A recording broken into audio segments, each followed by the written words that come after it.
Today, na ako i-share nga problem regarding sa electromagnetic radiation in radiation fields and power density. So, not a problem that is very consider a point source emitting electromagnetic radiation uniformly in all directions. An isotropic radiator. So, with a total power of 50 watts, derive the expression for the power density at a distance r 10 meter from the source and calculate its value. So, we know nga, okay, given nga,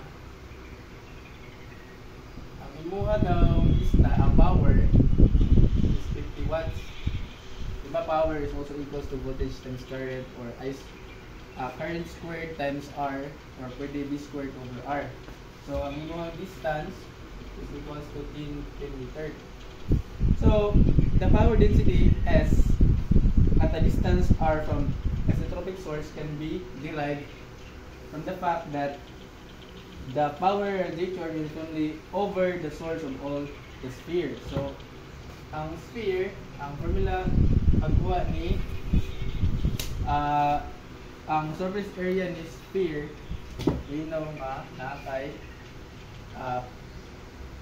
power PT, power with respect to time PT over 4 pi r square.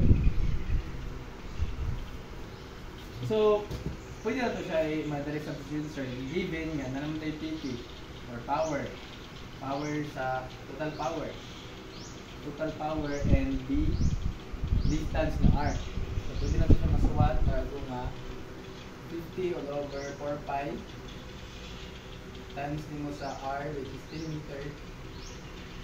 Diba power is watts, so na siya ay 50 watts all over 4 pi times 100 square 100 square meter. Tapos lato na siyang i-input sa calculator. We have 4 pi 100 square. So approximately nasa 0.0395.